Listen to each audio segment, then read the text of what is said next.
G'day guys, and welcome back to another Wednesday night live stream. So good to have you here. See a lot of regular faces. So I was going to have a bit of a fun night tonight. I've been so serious the last few weeks, so we're just going to have a bit of a fun one, talk about a bit of hunting. So tonight was a Patreon request, and yes, it's fantastic to have all you guys here. We got Jason coming in a minute. And before we start, if you could hit that subscribe button and find us on all the social medias, give this a thumbs up.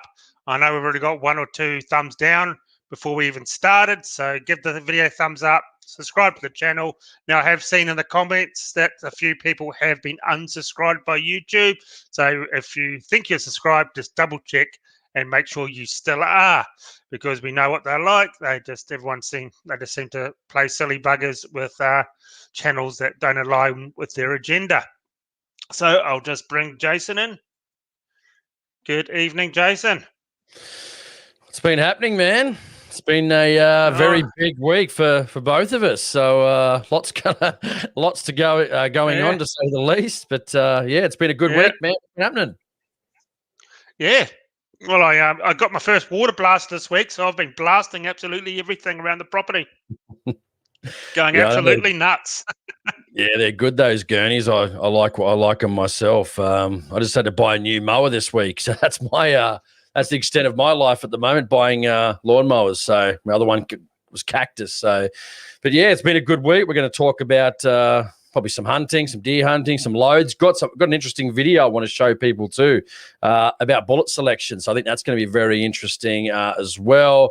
There's a lot of different calibers we can use to go, shoot bigger game, but there's no one size fits all, of course. Not really one better than the other, but we'll discuss that as well. And we'll get a lot of input from the people in the chat, because that's what we like to do. It's almost come like a family, hasn't it, really, of all these people that we see every single week that tune in on a Wednesday night. And soon you'll be going back to 7:30 for both of us, because the daylight savings will be changing this week. So I think next week we'll be all back to 7:30. And smash the like button if you like what we do and appreciate it. Good to have you here for another live stream. Yes, definitely. Last week was a huge one. I think we pushed just on 1,000 people watched last week, so that it's just getting bigger and bigger every week, which is fantastic. And I think it went up to 2,700 people all up watched last week's show, which is great for a channel my size, which is a small channel. I watch some of the other bigger channels, and they get less than us, so that's great. Yeah, so I see other channels here in Australia, and they get about 300 views in 6 months on their live streams. Well, we're probably already up to that already. Yeah, no, it's good. People are liking it. They like the chat. They like being inclusive, getting their comments up on the screen, and we love showing them. And sorry there. Whoops, had a bit of a technical glitch there. So yeah, people have been hang on, I don't know what's going on here. People have been enjoying it, having a great time, and it's almost become like a family of people that watch the live stream. We've got our regulars. Maybe we should go through maybe some of the regulars. We've got Joseph Sherman again, James LR. We've got our buddy Colin Penfold, my mate Lance, who I'm going away hunting with actually this weekend. I'm actually leaving tomorrow, guys, at 5 o'clock in the morning. So I'm count yourself lucky I'm here for this live stream. Just kidding. But I'm leaving tomorrow for a 4-day hunt down south to try and smash some deer. So we'll see how we go. We've got Paulo 84. We've got Harps 666. He's a regular. Oh, our buddy Tech Support. Tech Support's back again. Captain Caveman, I've never seen him. And our buddy Andy 1234777, a.k.a. Daniel Andrews, says, wow, he just checked. He's been unsubscribed. WTF. Yep, this has been happening a lot, mate, unfortunately. Peter Telford, Rob's Woodworking. Jeff H is another regular as well. Of course, Harps 666 is a regular. Bagara HMR operator. Who else we got? We got Michael Montanari. I think I know Michael. I think he sent me a few messages on Instagram, if that's Michael. Dave Hubner, Long Range Lead Slinger, Colin Penfold. Sorry if I do any accidental ones, guys. I'm sorry if I do them twice. I'm sorry. But Happy Hunter, Victorian Outdoor Adventures, Conservative Sniper Hunter, Stan Mance, of course. Stan's back again for another live stream. Who else we got? I'm just going back to the top, you guys, seeing who else we've got there. Here's a new one I haven't seen before, Victorian Outdoor Adventures. So hello and welcome. I haven't seen them before, which was fantastic.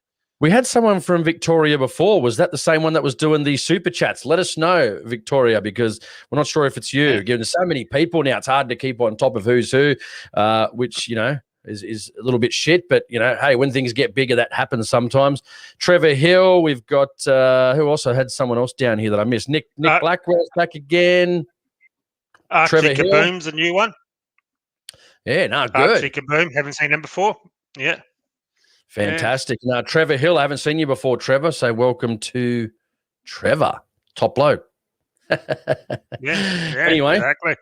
So we're going to talk about you tonight. Go on. Here's another new one. Body Dynamite 10. Evening, gentlemen. Thank you for tuning in. If you have been here before, we're very sorry. We just haven't seen you. Hey? No, I've seen, but we've had super chat from Dynamite. I'm pretty sure. No, he's a regular, you idiot. He's a regular, you bloody pelican. Oh, jeez. Oh, sorry. He's having a go at our regular. Mumble Munchies. Haven't seen old Mumble Munchies before.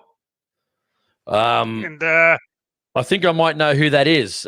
Mumbles, did I meet you yesterday at the range? Just let me know. I think it's you anyway, but I'm not sure.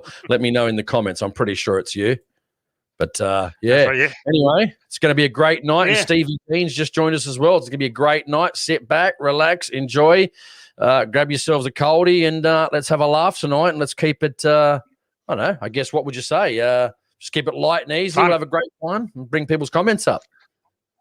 Yes, definitely. So, one article, a thing that was brought to me by Brett Morris, sent me a message 2 days after last week's live stream.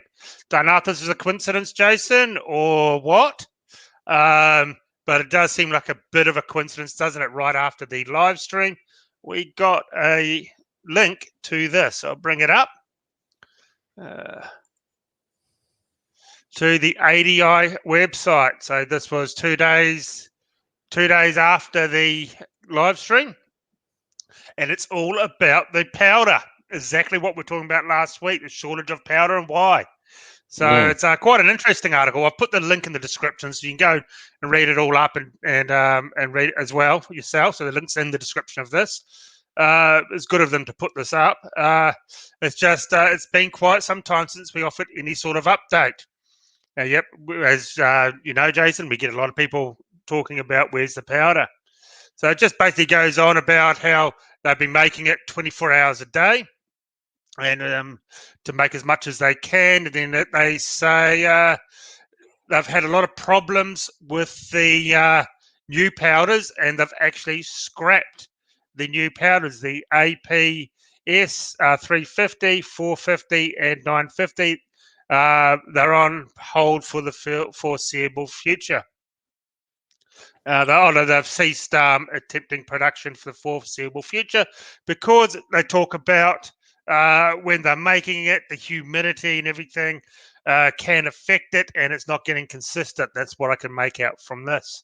So it's good that they brought this to attention. And there's another one they actually say here, a question.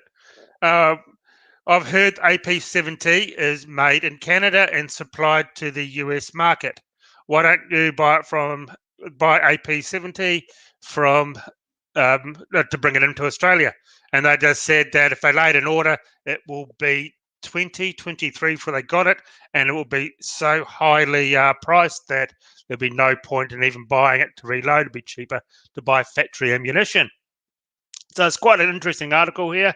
It's quite a brief one. They're just talking about pretty much a powder and shotgun, the pistol and the shotgun powders that they're having trouble with. But I want to know about the rifle ones. That's what I want to know. What's happening with all the rifle? Because everyone's talking about 2209 and 2208. It says there, just leave that up for a second. It says, having spent thousands of man hours over the past 4 years trying to deliver these pistol and shotgun propellants, which have been designed specifically for Australian shooters, we don't export these at all. We've now had to make the difficult decision to pause development of the project of APS 650 and cease attempting production. Yes, it's interesting. I mean, it's funny how that you got to bring all these things into consideration. The temperatures and these sort of things, the humidity levels and all this stuff. It's just crazy what actually goes into, the making of powder. And some of the machines being old and being able to replicate, those powders with newer machines, and you just wouldn't think there'd be so much to it. We just think it's powder, throw some products together, stamp it, or they crush it together and compress it into whatever, and then just pump it out the door. But I guess it doesn't work like that. But it's good to know actually sort of what's happening with the company, what's happening with the powders and stuff like that. And ultimately, that's what we want to hear. We want to hear what's happening in the industry, and whether we're going to have powder shortages. Because I went to the shop today. I've been doing some load development with the 7 mag, and I'm not ready to where I want to be with the 7 mag. So had to buy some factory ammo. Shit, man, even that was cheap, $51 for 20 rounds of 7mm Magnum 140s. And I'm like, holy crap! Things have definitely changed since I bought factory ammo. That's for sure. Oh, yes, it has. It has. And they did talk about here, additionally, the infrastructure at the modernised Mulwala propellant facility utilises a water-based transport system to safely, effectively move the propellant grains between different stages. The system introduces another variable that adds a challenge to delivering our APS powder. So obviously, the new machinery they're installing isn't really working by the sounds of it, to their liking, and they can't. From what I've heard, they can't replicate exactly what they already have on the new machinery. It's good to get a bit of an update. Hang on, I'll just shut the door. It's good to have an update and sort of know roughly what's been happening, but it'd be good to get a bit more information about the logistics of getting the powder to all the shops, why there is none, and it's only small bottles and all that sort of stuff. It'd be nice to hear something like that from them, I reckon. Hey, maybe you just come up after we did the live stream. Maybe they've been watching the live stream and wanted to update their customers. Either way, fantastic news.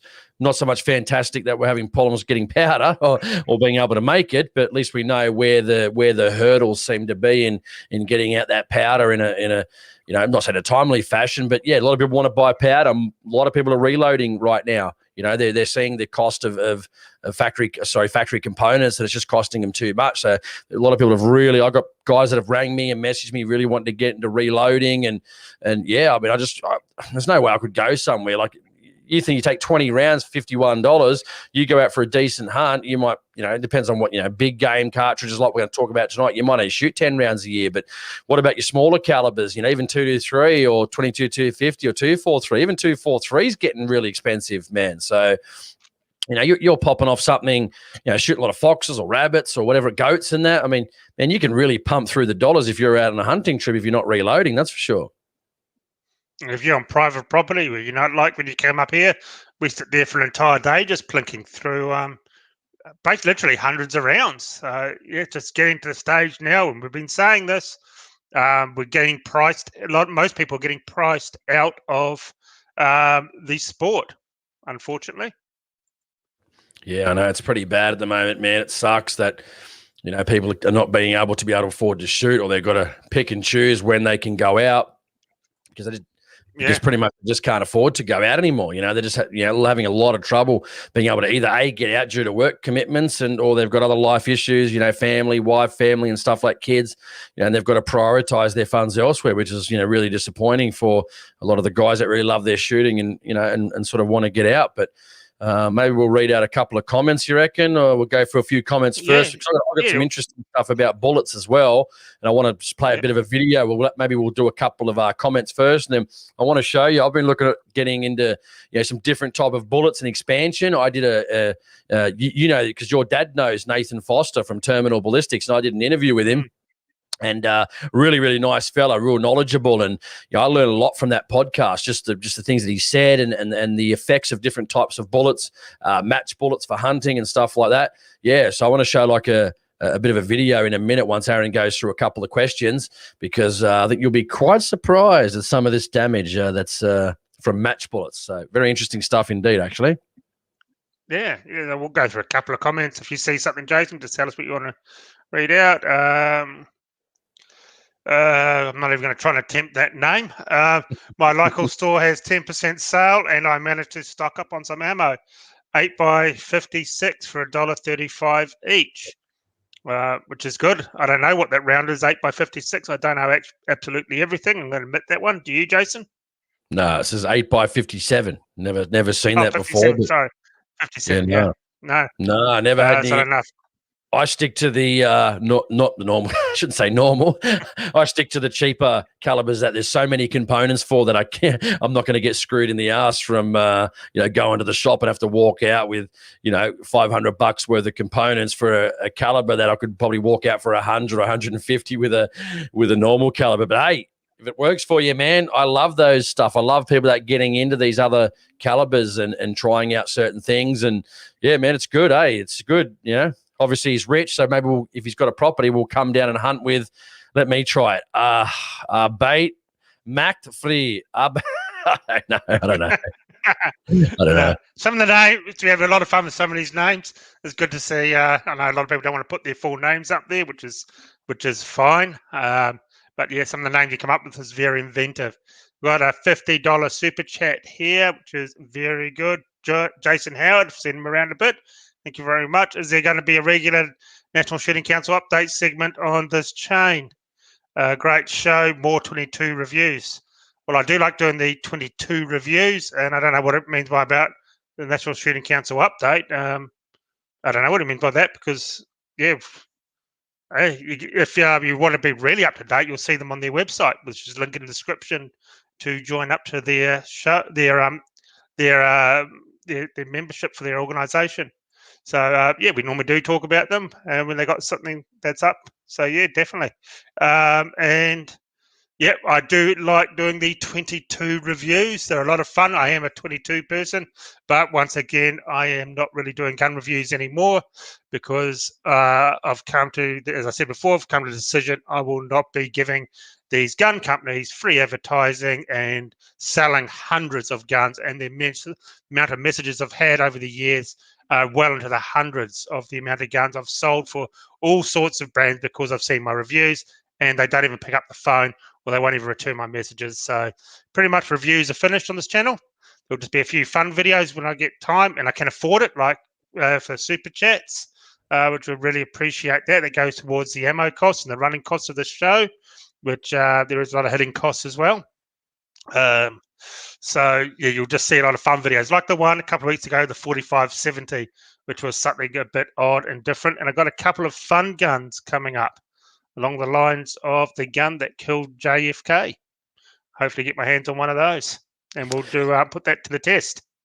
Yeah, I still reckon that's what you should have been doing from the beginning, man. Just fun. Everyone can watch them, because I've said that before. I watch them because I'm your mate, obviously. But, at the end of the day, too, if you weren't my mate, and I saw a caliber or a gun that I wasn't interested in, to be honest with you, I probably wouldn't watch it because I'm not buying that gun, you know what I mean? So I just think get back to more of those fun videos, using different calibers.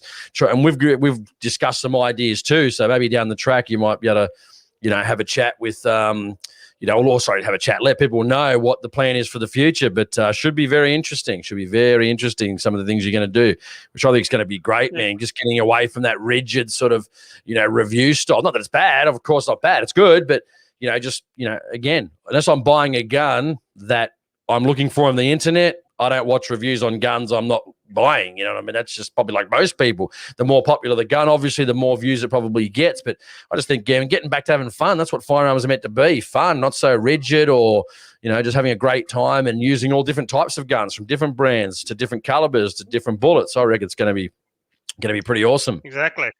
Oh, here's something I haven't told you. I have got a very, very interesting shotgun being sent to me.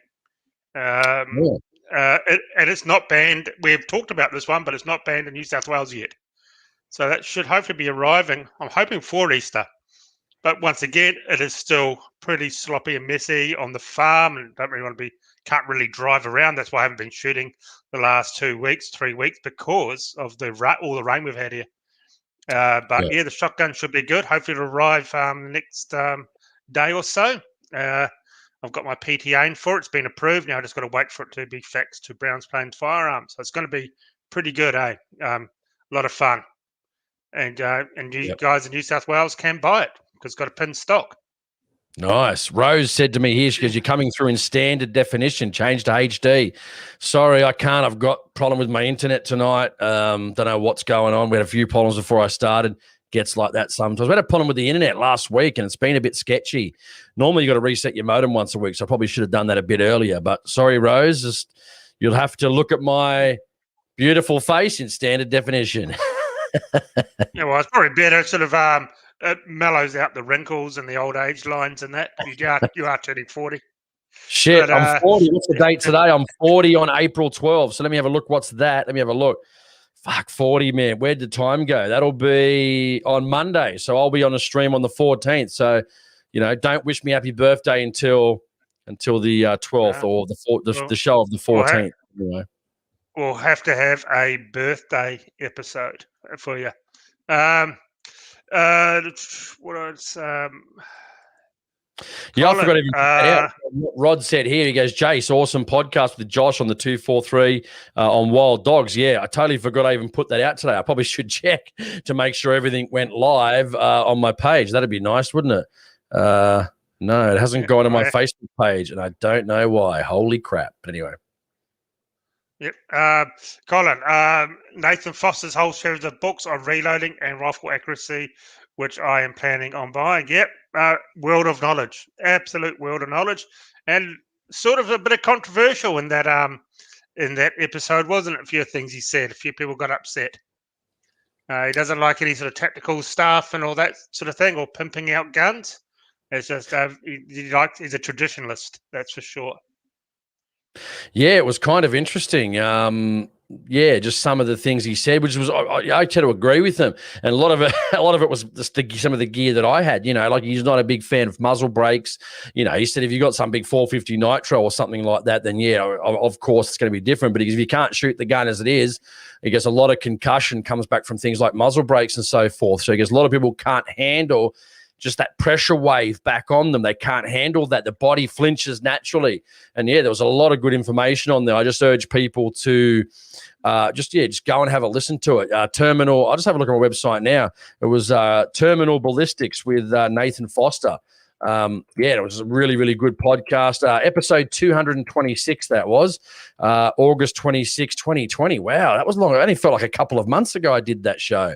I'll put a link in the description and people can go and listen to it either on the website or whatever, and just go back and listen to that. He's a really nice guy, a wealth of information. He's got a brilliant YouTube channel as well, and he does when he does long range shoot with certain types of bullets, he tends to open up the animals, show you the damage, the terminal ballistics of that bullet on game, and really, really knowledgeable, great guy. Had a really good time talking to him, and maybe we'll get him on the show again down the track and have another chat. We might actually get him on the live stream, because I've known his family since I was a little kid, since I was at school. So definitely, my dad still talks to his dad, and he talks to Nathan as well from time to time. So we'll see if he wants to come on one week. We'll talk about that and talk about pimped out guns, hunting with the tactical guns. Guys, we've got heaps of messages here we're going to go through, but if you want us to read them out, please feel free to lay a super chat, and we will read your question out in the super chat, and it goes towards helping the show out. So we're just really appreciative. Here's one for you, Jason. You're the scope man with your scope obsession. Wouldn't say that. Yeah, go on. All right. Hey, do you know what we don't? Hey, do you know why we don't get all the package deals with scopes that the rest of the world gets? Or is it the gun shops that sell them separately? I mean, I guess you don't have to buy a gun with a scope on it. You can buy whatever you want. People know my stance now. I used to buy cheaper stuff years ago. I realized, you can only shoot one gun at one time. So I'm just more have a few less guns and just get better optics. That's the way I've always been now. I try and, if I got to save up an extra couple of months, I'm not made of money like most people in the chat here. They just got an average job. I just want something that's going to work. It's going to be good glass, going to last a long time. If it's going to track properly as well, that's the most important, especially if you're long range shooting. something that's going to track properly, good glass, and something that's going to track. Because if you don't have those features and it doesn't go back to zero, the scope is worthless to you. Absolutely, doesn't matter if it's worth 5,000 or 500. If it doesn't track properly, it's worthless. So spend the money, get something good. And I've downgraded my collection just a little bit. Sold a couple of things that I weren't really using, not really taking away. I live in the city. I don't live on a farm. If I did, probably be a lot better. I hope to do that one day, get my own farm or something like that. So that's the plan, maybe when I get a bit older down the track. But at the moment, just buy the best you can afford, Think about what you're going to do. Think about what you're shooting.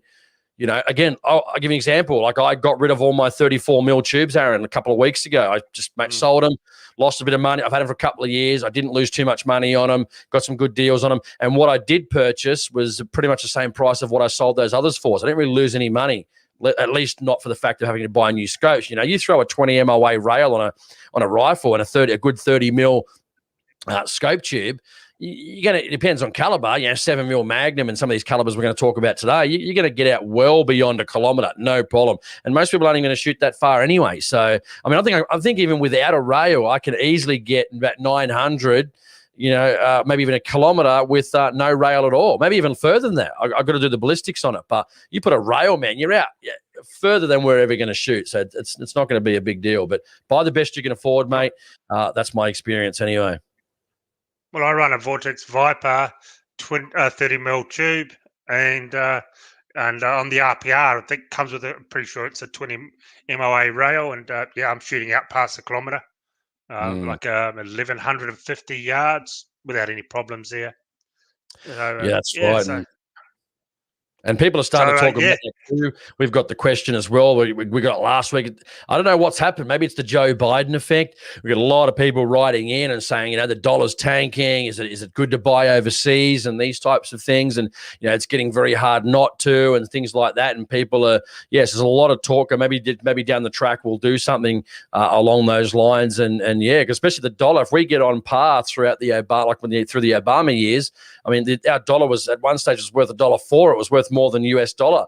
So that's hard to pass up sometimes. So just, some things to think about. And, just ease up on that question because we have had that a lot with the dollar tanking. What are people doing? But, what do you do? I'll give you an example, Aaron. I've got no problem saying this because there's no real dealer as far as I'm aware. I've been using the Magneto Speed for ages. Really, really good. The only issue I find with that, it's a bit cumbersome in having to put on the barrel. It is a little bit annoying, but it is the best of the best, I think, at the moment. But I ended up purchasing, I haven't even told you this yet, actually. I ended up purchasing a Lab Raider. So I think it was about, I think here they're about $1,250, somewhere along those lines. And I got it shipped from the US for about, just under $900, about $870, something like that. So it was about a $350 saving. So, so I'm not made of money, guys, unfortunately. And as far as there's no dealers here because the companies, countries they do ship to are the ones that don't have a dealer based in that country. There's no dealer in Australia as far as I'm aware because they say clearly on the website they've got dealers in other countries. $350 in my pocket just flat out is better than in someone else's pocket. I just got to be upfront about that. So I'd rather I'd rather save $350 that I can put into projectiles, ammo, powders, things I can buy in Australia, and use those companies. So sometimes there's a bit of give and a bit of take. JR says I look like someone like an 80s video game. It's not that bad, is it? I'm going to flick over to YouTube and just click play, guys, and have a look. Mr. 8-bit AHP. I am too. Okay. Shit, mate. Terrible. Thank you so much, Fulcrum, for the $8 super chat. Sorry I'm late. Hope it isn't a private party. Never a private party. Everyone is welcome here. And we did have another one. Paulo. It's like I'm on the Atari. It's like I'm on the Atari. Remember the old Atari 2600? I'm from the Vic 20 on Vic 64 or what it was. Commodore 64 age. Oh, yeah. That was the good old days. And Paulo 84, anyone have experience with Arcane Optics? I haven't, not at all. 6 of 24 SH4 Gen 2. No, I haven't. I do know a guy that's got one. He really rates it. Yeah, I know it's Arcane Optics. I think it was in the 6 to 24 as well.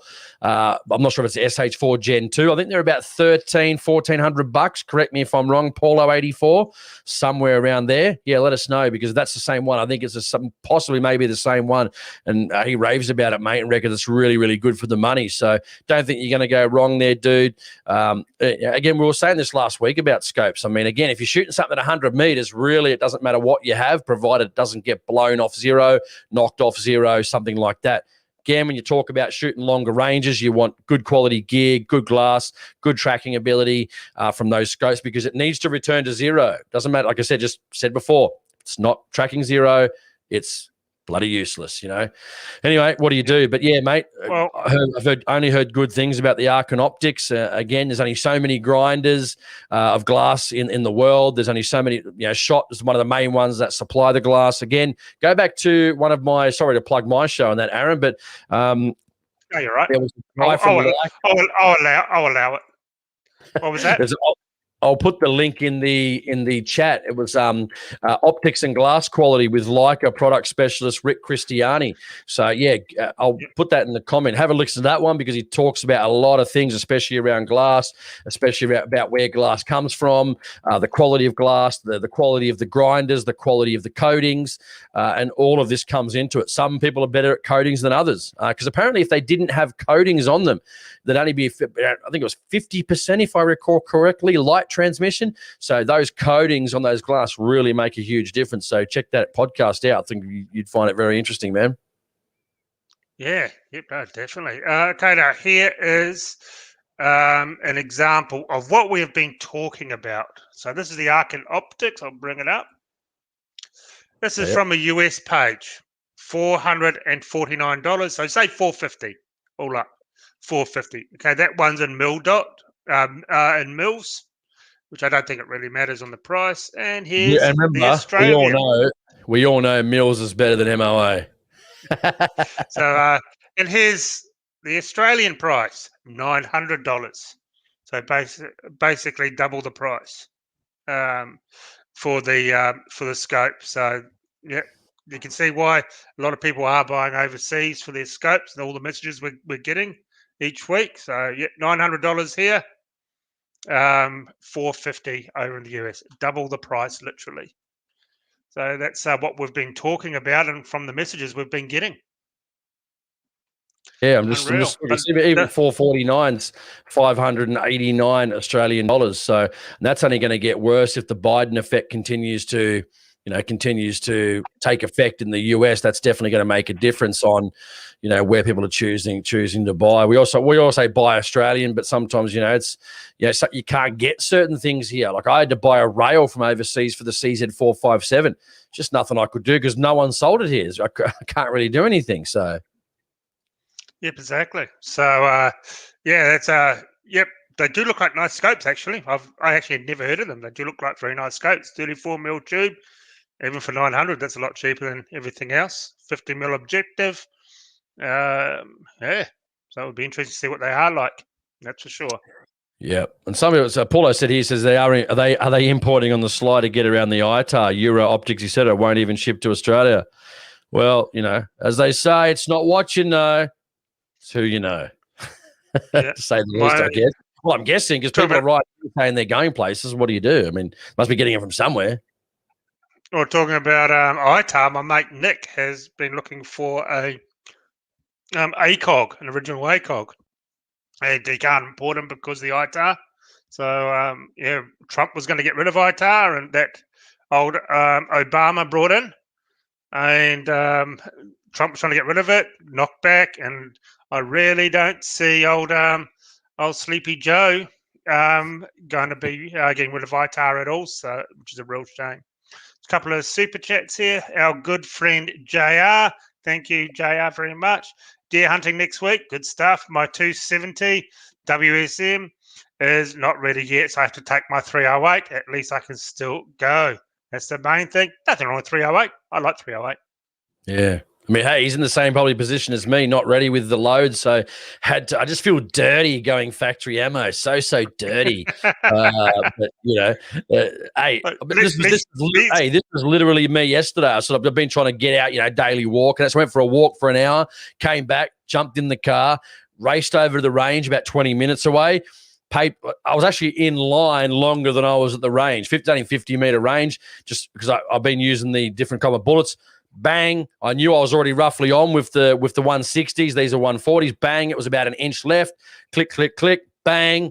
Half inch to the right. One click back. Bang! Dead center. Packed up. Pressed the button to get the range going. He goes, "Shit, that was quick." I said, "Mate, going hunting tomorrow. Got no time to screw around. I got a live stream Wednesday, leaving Thursday." So what do? Just got to get it done and get out, mate. A quick $30 down the drain. Maybe not to the club, but to me, because I'd only there for like 5 minutes and then I was gone. Jeez. Before I forget, we'd like to thank NSC for sponsoring the show tonight. Thank you very much for that. Go to their website, become a member of the NSC who are fighting for us in court. So please go to the website, and thank you very much, NSC, for sponsoring tonight's episode, which is awesome. So, it's good to have at least someone sponsoring us. No one else will. No gun company comes near us. We just say it how it is, man. Like I said, I'd rather have integrity and tell it how it is than just lie for cash, man. So, just that's fine, man. Doesn't bother me in the slightest, man. If I did this for the money, I would have gone poor a long time ago. But Chris Miller's joined us in the chat too. Chris, mate, you're going to have to get your late note, mate. Get your missus to write your late note for being late to the stream. Unacceptable, completely unacceptable. Yeah, yep, exactly. Sorry I'm late. Did we work out that 3006 is the best deer caliber yet? No, we haven't worked that out. But even though I do know that it is, but for me it is anyway. But we will be getting into that very soon. We're just enjoying catching up with a few people and your comments, which we unfortunately haven't had time to do recently. So tonight, this is pretty much what it's about. We want to talk to you guys and answer your comments, because we said we're going to do that at least once a month, a whole show just devoted to your comments. So, which is good. But we will talk about deer hunting, of course. And thank you very much for the $10 super chat. Someone said, "Why did my show come out tonight?" I forgot. It's supposed to be tonight, but I thought I'd put it out. I think it's coming out Friday, so before everyone goes hunting. It's either Thursday or Friday night before the long weekend. It's on Hunting Wild Dogs, so people have already heard it because they're Patreon supporters. So I try to give it to them a week earlier than all my shows. So that should be coming out at the end of the week, which I thought was quite interesting. So we've got a couple of good shows coming up for the future. Didn't get any rabbit hunting footage, Aaron, which sucked balls from my previous trip because I'm still so mind blown that the rabbits are gone. This was my deer mecca. Hundreds and hundreds of rabbits just gone in 2 months, just like that, just disappeared. It's so disappointing, but I'm going deer hunting this week. So I'm probably going to, even though I shot the gun like at the range, I'm going to concentrate just on filming, going to try and put together a really good hunting video. Whether we get something, I've never been to this forest before because there's 8 or 9 guys, something like that, coming together on this trip. So I'm just going to have a good time with the boys, have a bit of fun, have a laugh around the fire, talk a bit of shit, and do a bit of filming, and hopefully we can film some deer shooting. Or it'll be just the longest, most boring cinematic video you've ever seen in your life. One or the other. Well, we're actually in lockdown here in Queensland, so they I don't know what's happened. I haven't checked, but 6 o'clock tonight, they're meant to be telling us whether it's going to be 2 more weeks of lockdown. There's a 3-day one meant to be ending tomorrow. We've got to wear face nappies everywhere, so I don't really leave the house. So I won't wear a face nappy. And so unfortunately, I don't know how many people we may have all our holiday hunting trips cancelled for everyone, because they said they are going to really be boosting up the fines here in Queensland if they catch you much past your actual supermarket, because they only want you to go to the supermarket or the doctors, which is a bit of a shame. Harps 666 said, "Jason, going deer hunting means you'll likely come back with a rabbit." Yeah, and Body by Dynamite says, "Was it Mixo or Khaleesi virus, mate?" No, to be honest, I'm not sure. I'm probably just talking out my ass, but the farmer is saying Mixo. But yeah, it's just that's what the farmer's telling me. And there's a couple of guys running some work through his property for some fire trail stuff. They're doing some work for some drainage.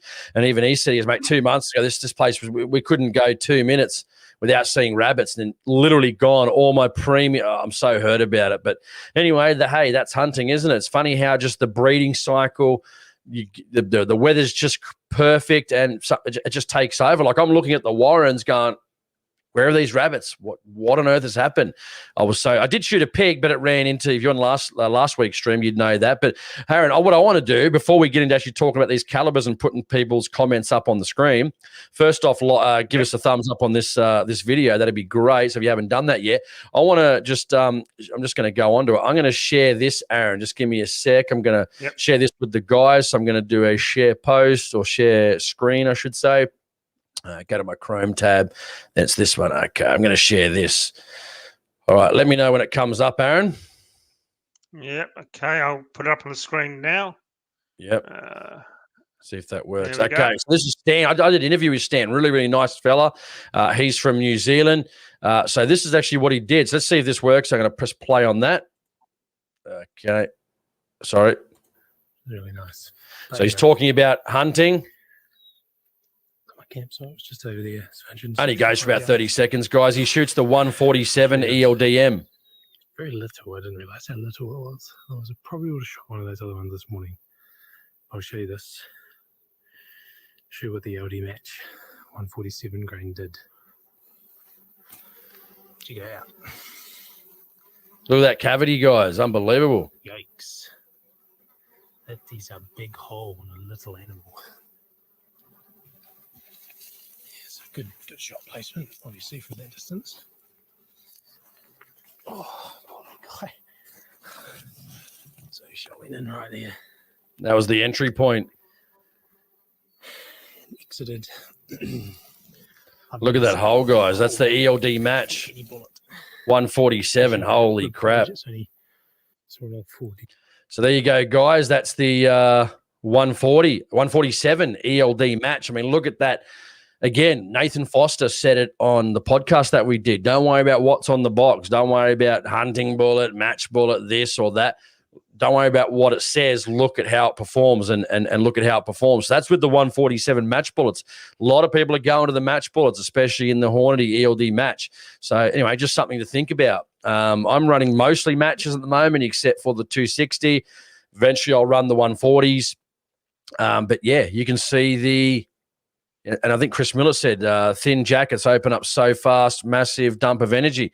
Exactly. And sometimes that's what you need. You want a massive dump of energy on that animal. You really, people say, well, should it exit out the other side? I mean, if you can dump all that energy right across to the other side of the animal and, you just saw that blow it right out the side, really, really awesome results with those ELD matches. Maybe Sierra, on the other hand, probably not so much, but the ELD's pretty good. Now, Chris says we're all wrong. Let us know, Chris McLaughlin. Tell us why we're all wrong, dude. I'd love to find out. It's one above. You're all wrong. All right, well, we love that. Tell us why. We love that. Tell us why. Well, if I see a hole coming out the side of a garbage can, I don't think that's wrong. Yeah, I mean, it's not as if the deer was dead and there was a big, massive hole through it. So I'm not sure. Again, we're just guessing. We don't know what he's talking about, Chris McLaughlin. But let us know in the comments, Chris. What are you on about, dude? Let us know so we can address it. But I think that's pretty good. Well, it's not really anecdotal because it is on video. So with the arse blown out of it, which is good. You want to drop them on the spot. You don't want them running into bushland. And that's what happened to my pig last week. And then thought I hit it really good. Just wasn't as good as it should have been. And it ended up running into the blackberry. So I ended up losing. What can you do? Which is disappointing because I would have loved to have gotten a picture with my first pig. Anyway, what do you do? Well, that is the sort of damage I'm getting with my 150 SSTs out of the 3006, a compressed load, 3,000 feet a second. That's the sort of stuff I've disintegrated an entire head of a pest just by shooting that from about 150 meters away with that load. So it's, good stuff. Yep, that's what I like to see. That's for sure. Doing a lot of damage. Quick, clean kill, down, finished. Yeah. At least you know that the animal didn't suffer. Yeah, exactly. So, Someone and Clark said that's why I shoot him in the head or the neck. Yeah, I mean, if you can get him at that distance, see, it all depends on whether you got a trophy animal or a meat animal. I hit a deer one time in the lower neck, and it was only about probably 2 inches higher on the neck. Like any more drop, and it wouldn't have hit. And it instantly dropped on the spot. It's so amazing when you hit them in the neck. They just go straight down. I thought when I looked at it, like 2 inches up on the neck, like deep. Just couldn't believe it. And I don't think it hit, it's obviously the spine coming up into the back of the skull or anything like that. I just don't know what happened, but hey, I was good. Just dropped on the spot, and I was a bloody happy camper, and we got lots of meat. So I'd love to know what you guys are using in the comments. People are saying love the SSTs, JR 150 grain SST. Let us know what bullets you're using. Factory ammo. Jake. Go on. 147's match, smash everything in Australia. I personally feel with the right shot and my 6.5 PRC, well, my 6.5 PRC, they were disintegrating. It turned into a 147 grain shotgun. So are you shooting that out of a PRC, and are you reloading for it? Because mine just destroys them, absolutely destroys them. Chris Miller said 168 ELD match 308. Michael Montanari 3006 Horndy 165 SST. Jesus Christ, you guys are really smashing the SSTs, eh? Jake Craig 147 match, smash everything in Australia. I personally feel with the right shot out of the 6.5 PRC. Who we got? Abricht Mark 3. Sorry, it must be German again. He was our super chatter from before. I still don't have a 3006 and still trying to decide between 308 or 3006. Man, any of those ones are going to do the job, man. I mean, you hit them in the right place. What's going to be different than 3006 versus 308? They're going to be hit hard. They're going to be down, and you're going to put some meat in the freezer. This is an interesting one, Aaron. Nick Blackwell. I've used some spear bullets before. They're generally on the cheaper side. This is the 165 boat tail soft point. Yeah, I used to use them a couple of years ago too, man. Ain't nothing wrong with spear bullets, in my opinion. Nah. Ain't nothing wrong at all with spear. I've seen many game from friends that I've got that just want to load. It's their hunting rifle. They're not after, expensive bullets. They're really doing the job, those spear bullets. And generally, if I'm shooting less, like I'll buy the really good stuff because, again, you're not going to be shooting a lot of it. You have a box of 100. You might shoot 10 shots a year at deer unless you're hunting a lot, but you might shoot 5 shots a year in your hunting rifle, your big game hunting rifle. So I try and choose the best one I can. But, yeah, a lot of people are using it. Dirty Fox 143 ELDX out of 6.5 by 55. Yep, I'm using that as well out of the 260. But we'll be going over to the, the 140 grain ELD match eventually. Maybe you can read out a few, Aaron, too, people in the comments. Stan Mace, my 458 Win Mag with 350 grain stopped anything on the spot. Yeah, I dare say it would do, yep. Bagara, this weekend I'll try Precision Hunter for 168 grain in 308. Yep, that seems to be pretty much a standard for 308 hunting is the 168. My mate uses the had very good luck with the Hornady ELD in 168. I don't know if they're the match or the hunting one. Hey, here's a good question while we're reading those. If you guys are running 30 cows, we'll do both. If you're running 30 cow, what do you think the optimum weight is in 30 cow? I mean, find that. Yeah, what do you guys think? If you're shooting 30 cow at 150, that 165 to 168, are you going the heavier stuff? Maybe I think you get a 175, 180 in the 30 cow for 308. I think any more than that is getting a bit much. But what are you running? Some guys are running 140s as well. They can get a bit of extra speed. What are you guys using for your 30 cows? Then maybe we'll talk about the 7 mils as well, and maybe go into the 6.5s as well. Well, the peanut butter test I did a few months ago, I used 155s in 308 and 147s in my 150s in the 3006 SSTs. So they went through the same amount of jars, but Jesus, the actual static shock and the destruction, because it blasted a hole. The 308 just blasted a hole down into the plastic table about that big. The 3006, the shock and the impact, the hole was that big with 3006. So that's the sort of difference you get. It just hits a lot harder. and a lot more static shock with the You know, 3006. let me say something here too, right? I went on 4 rabbit trips where I did 4 lots of a 2-part series on my YouTube channel for a bit of fun. First 2 trips, right, just smashing the rabbits with the 260. Yeah, sometimes you'd hit them pretty hard. Yeah, there were some good shots. On the 3rd trip, though, if you watch some of those videos on the AHP Outdoors YouTube channel, right, man, I don't know what was what on earth was just luck, or I was hitting them in a certain position. Man, I was exploding these things. We were just shooting it, bang. Rabbit's gone 10 meters over this way. The leg went over that way. I'd shoot a couple on the Warren where they were right behind each other, 2 behind each other. I'd hit them both, bang, nothing, literally nothing left. I'm like, what's happening on this trip? Was it the humidity? Was it just the right position? Was it hitting hard bone? Was it just luck of the draw? There must have been about 5 or 6 completely epic shots in those videos that I'd never seen before. So I'm like, what's going on? And I still don't know to this day. And I've shot them again on another trip, and that didn't happen at all. So out of 4 trips, one of them was completely crazy. The rest, it didn't happen. So I don't know. Chris Miller said he's shooting. Oh, no, let's go back a little bit. Conservative sniper, 130 grain interlocks in his brother's 270 out to 350 yards. Perfect. That'll do the job. Chris Miller, 168 grain bullets, push 2,800 feet a second. Matt Cato said he's just gone from 150 to 165 and getting great results. That's good. And then Jake Craig, 220 grain hybrid hunters out of his 300 rum, stops everything. Yeah, I can imagine that'd do a pretty damn good job. Nick McCarthy. Sorry, go on.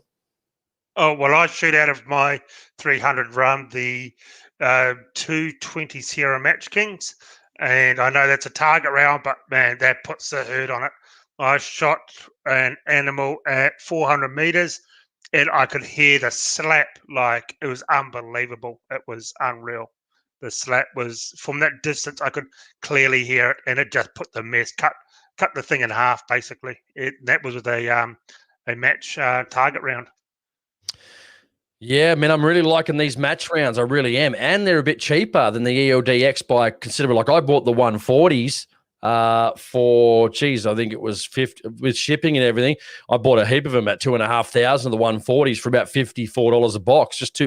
And again, I'm looking for the future, especially with components not being available. You got to buy you got to be ready to buy a good deal when you see it if you've got a bit of spare money. But Nick McCarr, what did he say? 168 grain hollow point boat tails. The only thing to run through my REM LTR. Perfect. Rose said she likes the 150s in the 30 cal. Nick Blackwell, 165 to 167 seems to be on point in an 11-inch. I guess that what's 11-inch circle at what distance? Jason, you might have to restart your screen. Jason's screen is frozen, so you're probably going to have to restart. Just let me back in a sec. Let me back in a sec, yeah? Yep, exactly. Okay, guys, there we go. Michael, King of the Bush, 3006. It's amazing how many people shooting 3006.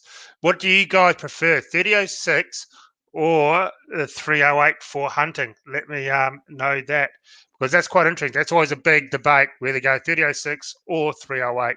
So tell us in the comments section, what do you guys actually prefer? Yep. How do I look now? Do I look better than I did before? Oh, crystal clear. Yeah, crystal clear. See all the all that dirty old beard, unkept beard. For the women like it. That's all new. What's that?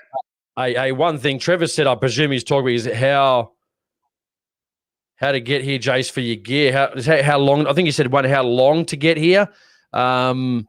If you're talking about the lab radar, they had a 3-week turnaround, but I'm just looking at my post app now. You probably can't see it because it's going to blow out, but it seems it's on its way. So hopefully I'll have it in the next couple of weeks, man. They had a bit of a 3-week turnaround on these lab radars. If that's what you're talking about, then yeah, it should be here in the next couple of weeks. And I'm looking forward to it. But yeah, getting back, I think I mentioned it, the what was the other one I was mentioning? The magneto speed. They are good. The only issue I found with the magneto speed is, one, connecting them to the barrel when you're trying to do low development, so it could affect harmonics. They say could affect harmonics. No guarantee that it does. But the other issue too, when I was shooting the 7mm Magnum, I had it tight on top of the barrel. And I had the sleeve in there, and when I was tightening it up, when I was shooting at the range, because there was a light-barreled 7mm Magnum with 1.62s, each time I shot the gun, the thing would slide forwards. Then I'd have to slide it back again. So, yeah, it's good. It does the job, but it's just sometimes can be a little bit cumbersome, whereas the Lab Radar, mate, you line it up with the target, you put it on a tripod, basically – it's going to be one of the most accurate, and you don't have to worry about, any issues with harmonics and stuff like that. So anyway, that's why I bought it, but hopefully it's good. I'll give you guys a rundown when I get it to see if it's actually as good as, I'm sure when you buy something, you start picking up the flaws with it after a while, but hopefully it does a good job. We'll see. Yeah, I've been looking at getting one of those because I use a chrono and it seems to do the job. But yeah, I've always liked the idea of the Lab Radar. I always thought they stuck that on the ITAR list, actually. No, I think some of the countries you can send them to. I think some that you can't. You are correct, but Australia's no problem. New Zealand was no problem. Again, I can't remember. I was on the website. They said there was a 2 to 3 week wait because obviously it didn't have much in production due to COVID. So yeah, but I got one now. I think I only bought it last week. So they said 2 to 3 week wait before it shipped, but shipped pretty quickly. So can't wait to try it out. Matt said, "Am I going away for the rut?" Yeah, man. At the beginning, probably just joined in, but I'm going away tomorrow, man. So I've got to do this stream, going away with about 7 or 8 of my mates. We're going to have a great time, maybe do some filming, make a video, have a great time over Easter, relax, man, get away from work. It's going to be a great time. And hopefully all you guys are getting out and having a great time and, take your families or your wife or kids, or if you want to get away from them for 4 days, go hunting with your mates, Yeah, yep. Exactly. This one here, conservative sniper. I don't know why Nosler discontinued making the 100-grain solid base bullets. Or was that solid brass meant to be? They are great bullets and very accurate. Yeah, it could be money, not too sure. And I have read this week that New Zealand are looking at banning all bullets with lead in it, which is a thing brought over from that Obama. He tried to do that, and a few of the communist states over there actually have done it. I think California is one. No lead-based bullets at all over there. So, New Zealand's looking at banning, which is a bit of a shame because just another way of hurting jobs and the industry. And we know the full brass bullets and the ones that don't have any lead actually cost quite a bit more. Another way of pricing people out of the sport. Yeah, Cliff Leasley likes the Spear 130-grain varmints, mate. Yeah, I think it's going to be good. Harp says, "Hope the vid is not R-rated." No, mate, we like to, just be normal when we're out hunting. No weird business going on while we're out with a bunch of guys out in the field. If anyone starts acting up, they get booted out of the group pretty quickly. So no acting up in the middle of the night around the campfire, put it that way. So otherwise they get booted from the show, the trip pretty quick. But no sharing tents. Matt said, "Is it 8 people? Must be public land." Yep, man. It's like, as you know, it's hard to go away when you got 8 guys trying to go on a guy's property. So sometimes I hate to say it, if I could shoot a deer but only take one mate. Okay, if it was a trophy, I might change my mind, but I'd rather go with 8 mates and shoot nothing than go with one mate and shoot a deer. I mean, that's just, I like it. I love 50-50, man. I love the camaraderie of going hunting, being out with your mates and enjoying the outdoors, man, and a bit of hunting. That's the ultimate for me. So I'd rather go away with 8 of my mates than one of my mates to shoot a deer. So that's just what I like, but that's just me. If you guys are the same, let us know in the comments. What's your opinion on 222? Nice round. Unfortunately, the 223 has overtaken it, and it costs a lot more to shoot, I think, than the 223. Very flat and very fast. So it was pretty much the go-to varmint round for a long time, and then 223 pretty much took over. And you don't really see many guns coming out in 222 anymore. Yeah, I mean, is that Chris again? Who is it? I'm just trying to read a comment here. We've got a super chat here from our friend JR. Aaron, what barrel profile did you choose for your Allen Swan? For your Swan 6.5 PRC, I went with number 8 for my 270. To be honest, I can't quite remember. They did tell me, but I can't exactly remember. It was over a year ago now. Picked it up. So, I just hope the 142 Sierra Match Kings are going to work. I'm coming out with a new load. I'll probably start pressing them in the next few days, and hopefully, this time it's going to work, because I got such good groups with it when it wasn't exploding. Yeah. One day I hope you're going to get that thing to shoot without bullets exploding coming out the end of the barrel. Must have huge RPMs just cranking out of that barrel. But said you should have bought a factory. I said you should have bought a factory, man. No factory's ever done this. No factory. Well, I can't say never, because there are some people on the internet that are having the same issue. Rose said lots of Europe, apparently, no lead in bullets and shot shells. It's coming. And Mountain Goat says food companies, retailers are refusing to take game that it has been taken with lead in the UK. Yeah, I mean, fuck, UK. I know some really nice people in the UK, a lot of hunters and shooters, but god damn, they've got some terrible, terrible things going on in the UK. About their laws and things they can and can't do, and it's almost as bad as Australia looking at gel blasters, thinking they're actual firearms. Oh yes, yeah. Well, I think you got 7 days before your kids turn the parents into criminals. You've got to go get a gun license for your kids' toys. I think 7th of April, I was told. If you don't, get a full-on gun license for your children's toys, mate, it's off to jail you go. Exactly. Someone's just bloody motorbike was just screaming down the road, one of those crotch rockets. But another good question before we start talking about some other calibers. What's your carbon-based life form? He's in the chat. He said, he's answering the question, but someone initially asked it, what's your favorite deer species? What do you like? We're coming up to the rut. They're already croaking in some areas, starting to in other areas. It's going to be a fantastic rut for a lot of people that couldn't get out last year. What's your favorite deer species and what caliber are you shooting him with? Carbon-based life says he's Samba for sure from his front porch. Well, looks like he's competing with Chris Miller. So it looks like we're going to come down wherever carbon-based life form is from. Me and Aaron are going to be at his house shooting some Samba from the front porch. We can't wait. Yeah. If we could make any money out of YouTube, we could do a road trip and make a whole lot of videos visiting all you guys. But at this stage, I can't even doesn't make enough money to actually get to a trip to go to town. So that would be that was one of my ultimate goals, was hoping to make enough money out of YouTube that I could go on a month road trip once a year and visit some of you guys and do some shoots and make videos on the road. But unfortunately, I don't think that's going to happen because making a couple $100 a month doesn't really cut it, unfortunately. Here's our friend Bagara. Thank you very much for the $5. Should have bought a Bagara or Tika, Aaron. Probably outshoot your expensive rig. Well, I don't know about outshooting it, because I'm getting clovers on every single group that wasn't exploding, and it was getting better. And that's just when it's not exploding. Just when it's not exploding. Bagara, our old mate Chuckin has bought the Bagara in 6.5, and he's had lots of trouble with it. Lots of trouble. It won't group 3-inch groups in the 6.5 PRC. Antica, most overpriced rifles in my view. Wouldn't spend that sort of money on a Tika at all. He's just jealous that my 260 is not exploding bullets out of my Tika. That's all it is. He's just a bit jealous, guys, that his gun is exploding bullets and mine isn't. Oh yeah, I'm not happy about it. Trust me, I'm not happy about the bullets exploding. Here's Rose. Speed, but what's Bagara, the point? What's the point of dropping the speed though out of the 6.5 if that's basically it's a Magnum 6.5 cartridge, right? So I just don't understand it. I don't get it.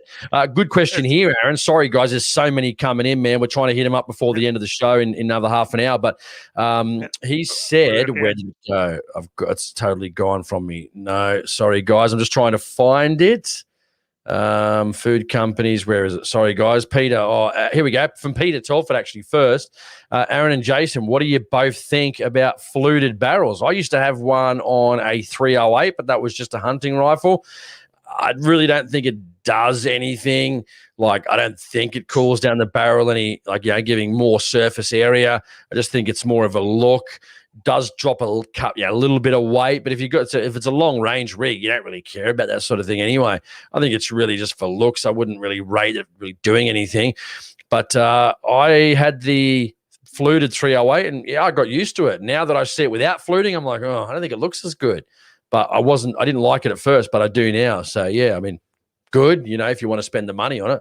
I don't think it's really necessary, but your call, I guess, where hey, buy what you want to buy and, do the machining through your gunsmith, whatever you want to enjoy, man. Here we go, Aaron. Here's a good one for you, Aaron. This is a really good one. Yep. Can I just say, guys, out of many channels I subscribe to, this is the only live feed I ever watch. Great channel. You blokes always have your finger on the pulse. Thanks. Well, great to hear, Nick. Some people may disagree with our commentary sometimes, and it's a little bit too much for some people. But again, we're not here to pander to lies or pander to what's easy to do. We're just here to tell the truth. And yeah, some people don't like that. It's a bit of a shame, but we're not going to sell out our values and what we believe in just to make $1. So that's just how it is. But yeah, I mean, if you love the show, you obviously know what we're about and you do enjoy the show. So thank you for watching. Give it a thumbs up right now. Yeah, exactly. Thank you very much for that comment. I'm trying to find it. Who said that? Nick McCarr. Thanks, Nick. Nick McCarr. It's above Peter Telford, where Peter says, Aaron and Jace, what do you think of fluted barrels? And then Harps 666, another good question from Harps 666, says Match King TMK. Yeah, the tipped Match Kings. Yeah, have you shot the tipped Match Kings? I've never shot them.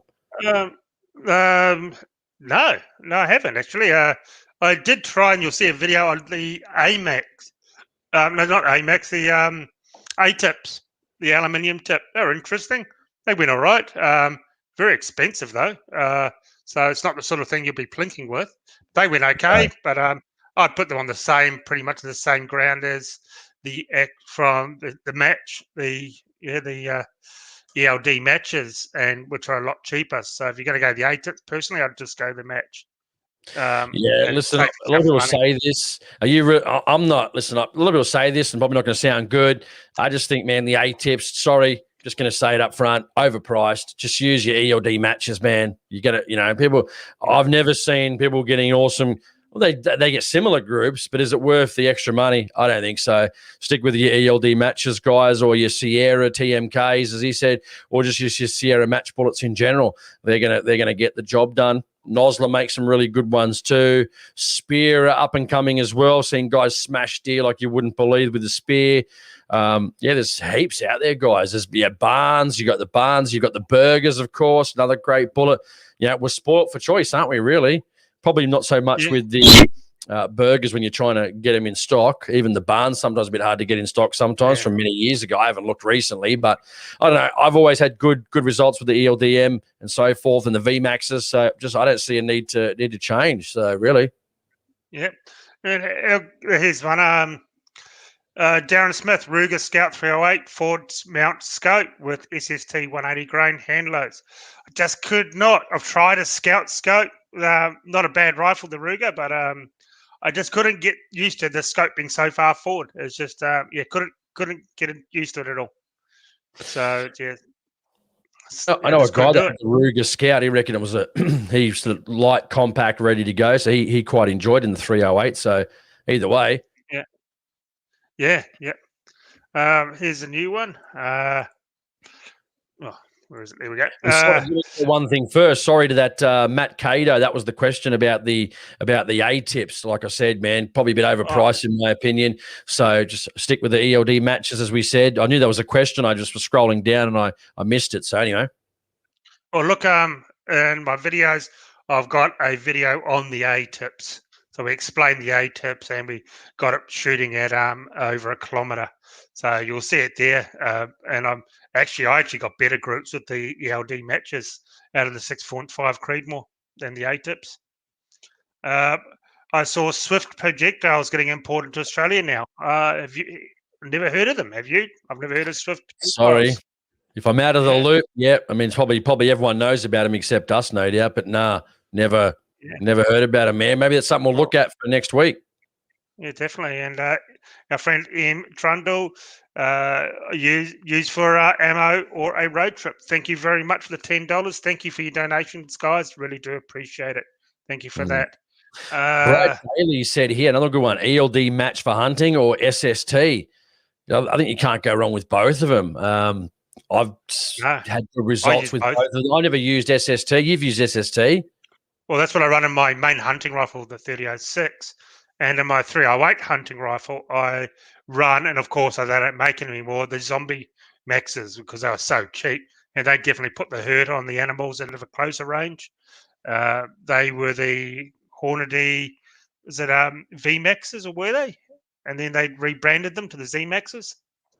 Zombie, the 308 or AMAXes. AMAX, yeah. AMAX. Yeah. Well, this is what they say. They go, "Oh, AMAX has got a new heat shielded tip," I think. But basically, the AMAX was I never had experience with the AMAX, but I know a lot of guys that did. And they swore by the AMAX, but now they just repackaged it with a heat shielded tip and charge you a lot more, because the AMAX were really well priced. Yeah, exactly. So I run the zombies, but they don't make the zombie ones anymore. I haven't seen them for ages. I could be wrong, but I just haven't seen them around in my 3006. So here we go. Paulo 84 is the ELDM match. This is funny. 140s in 6.5, especially when that Northside Brisbane gun shop has them for $254 per 500. The A tips are like $135 for 100. Yeah, I just can't justify A tips, man. If you've got the money for A tips, well, go have at it. Go ahead.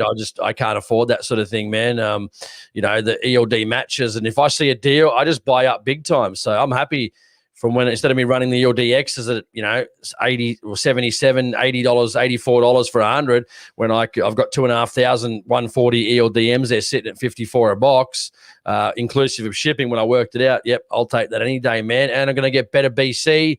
And can't wait to see how they work on game. From what I'm seeing on YouTube and Instagram, as we saw earlier, they're going to do really well. Well, the A tips out of the PRC exploded as well. So, yeah, even the expensive ones were blowing up. But my loads that I used, I tried them through my mate's Christensen Arms, and they worked fine. There's definitely something going on there. Hey, this is a funny one. I got to say this one. Joseph, Joseph Sherman says, I fear that because I've never done reloading before, this information is going over my head and I'm missing out on priceless advice. I wouldn't go that far, but I mean, you got to get into reloading, dude. This, like, even today, $51 for 27 mil mag 140s. Like, that's fairly cheap. And I'm like, $50 for 20 rounds? What? This is madness. Yeah, well, 300 rums are a couple $100 now for 20 rounds. Yeah, I normally mention what they are, but this I don't want to embarrass this company that normally produces notoriously shit ammunition. So most people probably get who it is. Yeah, exactly. Here's Michael. You guys should have a talkback radio show. Yeah, that would be nice. Might be able to make some money and quit my day job. Imagine listening to us all day. Holy hell. Yeah, the home drive show. Yeah. No one would have us because we couldn't PPC. No one would want to know us. And interesting, I'm just going up here. There was a great one. Man, this thing, I just lost it. One of the fellas, tell me in the comments, guys. Here we go. Now, Conservative Sniper, he said, and that's an interesting one. Let us know if you have. He said, Conservative Sniper said, correction, Matt, Cato, I wouldn't be hunting big pigs and goats with the A-tips. Is anyone having good success with the A-tips on game? Let us know in the comments. I've never had an experience with that. I know, again, sorry to harp on it, but Nathan Foster had some really good ELD match results on pigs on his YouTube channel. I think his name's Nathan Foster on YouTube, or just type in Terminal Ballistics, Nathan Foster, it should come up. And the ELDMs were performing really, really well on, basically pig-sized game. They got that hard shoulder, that plate and all that sort of hits them, but it's just tearing them up. Again, all depending on caliber as well. If you got to use the right caliber for the right job. And here's JR. I have as much fun with load development than I do shooting them. Well, a lot of people do enjoy the load development. Me, I'm impatient. I just want to know the bloody thing's going to work. So I start enjoying it. I don't actually enjoy it until it's actually working. So, so some people like load development. Me, I just want to peace of mind, I want to know the bloody thing works. So I want the load development over and done with. I just don't like load development because, you want to. Yeah, I'm impatient. Just want to go here while you're looking. You don't have to bring these up, but I will in a sec. Trevor Hill said 130 grain HP spears, unreal on pigs out of the 308. And Cliff Lee said those spear 130 grain 308 varmint only, $44.30 per 100. Yeah, again, got to say, spear are really coming forward and doing. Guys are getting sometimes as good a results with the spear. Good bullets at an affordable price. Again, you can have duds with any bullet, guys, but some people fail to understand. I've had deer get smacked in the. I had a deer one time, Aaron. Quick story. Smacked it on its side. Perfect shot. Saw it through the scope, right on top of the shoulder. It ran 35 meters up into a game trail. I followed it. When I caped it out, the heart was like this. Basically, it was split right in half. Split 3/4 in half. The only part that was hanging on was the bottom, say 15%, holding the heart into basically one. Otherwise, it would have just ripped it in half. Yet it ran 35 meters. So again, nothing that the bullet did wrong. It's just that sometimes these animals are tough, man. You got to hit them hard. And then obviously didn't run too far. But when you're in I think that was in a forest actually. Yeah, it might have been. I can't remember where it was actually. But long story short, again, sometimes if you're in a thick area, and you are maybe hunting in state forest, for an example, sometimes you got to knuckle them on the spot. You can't afford them to run onto private property. You can't afford them to go into the pine and you lose them. So you need to knuckle them. You need to drop them on the spot. Yeah, exactly. Here's an interesting one. Rose, I've had good luck with PPU factory ammunition under an inch of the Lithgow 308. Yeah, well, a lot of people bag out the PPU. I've had some idiot on here talking about taking the piss out of everyone that uses PPU, and then he got banned continuously. But I've tried it in many different calibers for the reviews because it's all I could really afford to do the reviews was the PPU, and had very good luck with them. Like stuff like for my 303 British for my infield that I restored. The cheapest stuff I could find is the PPU. So it's open sight, it's not an accurate gun. So why hand load? It's not going to be a good target rifle. It's good stuff. You don't have to have for hunting. See, most hunting done within 300 meters. So you don't need top of the line ammo. In my eyes, as long as you can hit the target at 300 meters, you're going to be right. Because most hunting done within 300 meters. A lot of deer hunting done between 50 and 100 meters. It doesn't matter what ammo, you're going to hit the bloody thing. If you can't hit something at 50 meters, the size of a deer, there's something wrong. Yeah, exactly, man. Exactly. There's a lot of good stuff coming out, man, at the moment. A lot of good technology, a lot of good bullets. Depends on, I don't like when stuff gets too expensive and they're just taking the piss, but, there's some good stuff that you can get. But again, do we overanalyze it? Do we overanalyze, ballistic coefficient of a bullet? These are all the things you got to think about. And like you said, guys are knuckling game with the spear bullets at $44 a box, half the price of other high quality competitors, so how far you're shooting, that's what it comes down to. How far you're shooting. If you can whack them at 300 with a spear, it'll do the same job as a Sierra or an ELD X or a Nosler or the Barnes or the Burgers, whatever the specific bullet is, mate. Dead's dead on game. I mean, I don't know why there seems to be a lot of projectile wars sometimes, and they all do a pretty good job. Give it the right spot, the right position. You hit them good, they're going to go down. Exactly, and Cliff Lee is 100% right. I was going to say this. PPU, good brass for 303 British reloading. All their brass seems to be really good for reloading. Like their 308s and their 223s are dirt cheap, under $1 a shot for 308, I think, when you can get it at the right price. And you got the brass, and there's nothing wrong with the brass. I've never had any bad brass from PPU.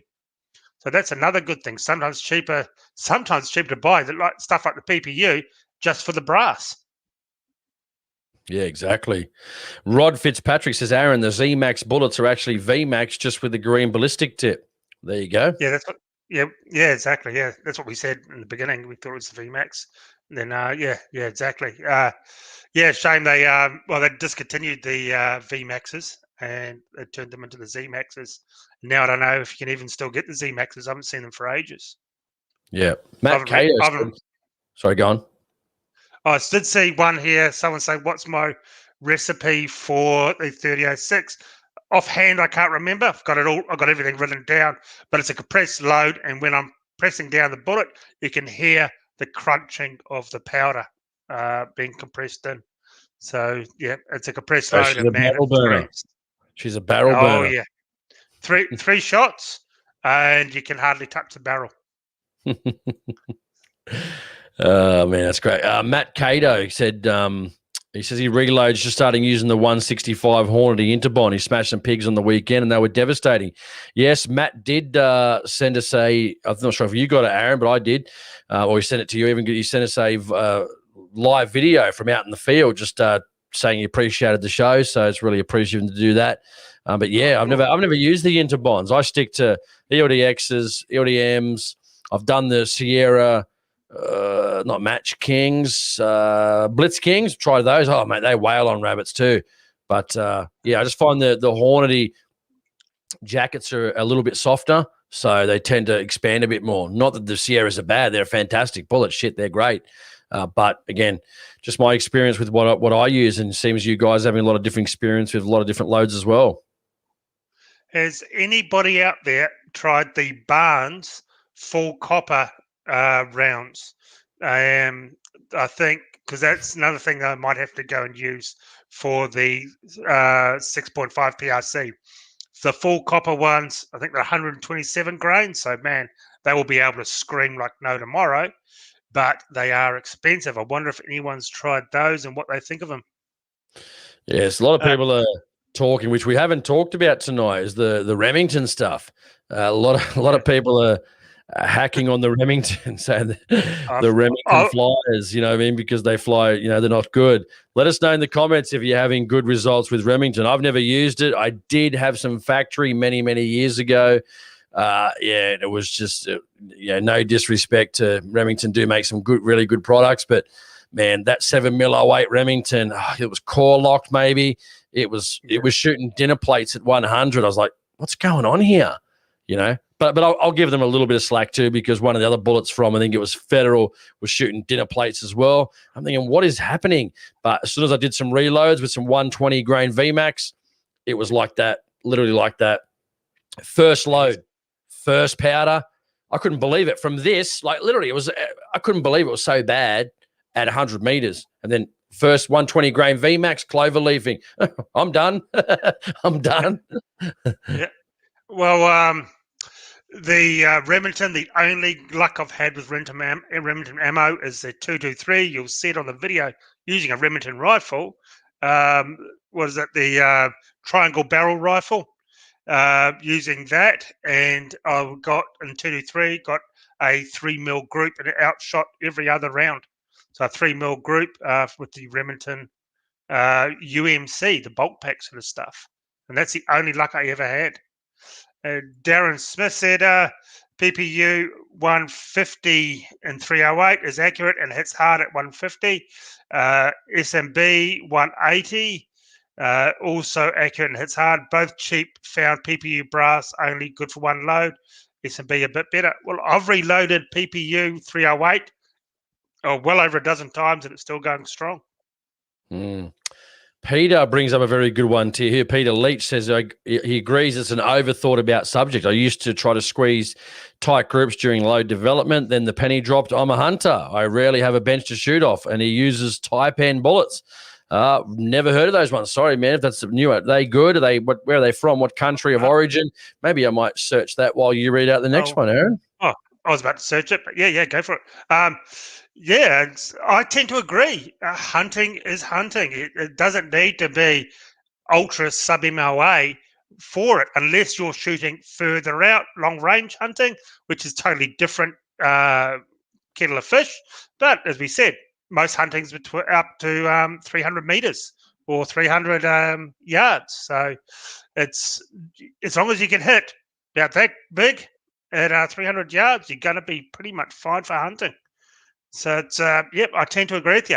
A lot of people just think they're going to get half MOA every time for their hunting, but people waste a lot of time. If you can reduce your powder load, So you're not stuffing in so much powder, you're saving money, and if you're still getting the same results, it's still going to, no matter what you hit it with at 300 meters, it's going down. That's a damn close, damn close animal. So looks I like tend to agree with them.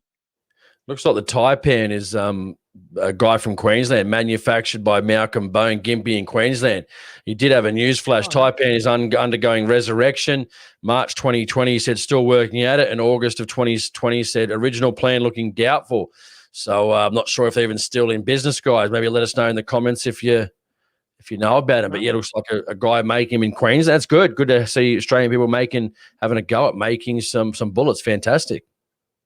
Yeah, I tried the Tiger Shark. They sent some bullets up. Got okay groups, just okay groups. They're all brass, full brass turned. But unfortunately, we filmed it and the hard drive got damaged and I lost all the footage, unfortunately. And they only gave us a certain amount of bullets and we had no bullets left over. But yeah, they were okay. They're from New South Wales. A young guy imports some Tiger Shark. But if for hunting, they would have been all right. That's some interesting bullets. Yeah, Jake Craig says Barnes TDSX 190 grain, long range, go well in his 300 rum LPR. Nothing wrong with the core locks; they work in the right rifle.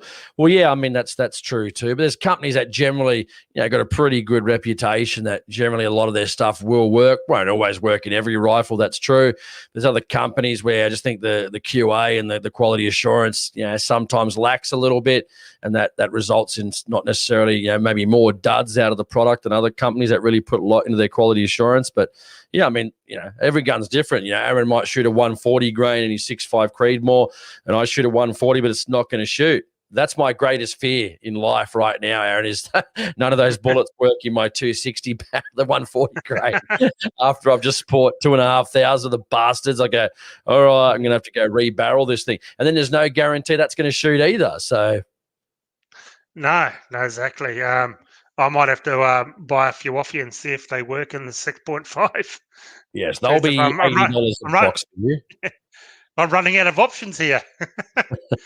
Well, that's right. There's not much stock available, eh? So it's, here we go. Brad Daly said Remington 308 150 grain core lock were great when they hit, only good to 80 meters or so, which is good if you're shooting 80 meters. But again, it's all going to come down to distance. You're shooting, within 50 to 100 yards or 100 meters, 100 to 300, 300 to 600, for an example. What ranges? Again, this is all going to come into it eventually. Because tell them a funny story. I remember we were shooting, I think it was the 6.5? I can't remember. We were shooting the Federal, the 150 grain blue box. Now, up to 500, you remember this, Aaron, they were really, really good.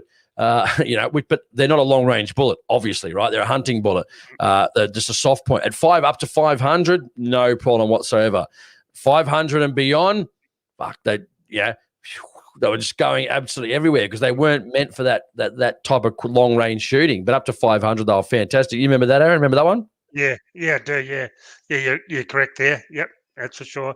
The name that we shall not even try and say.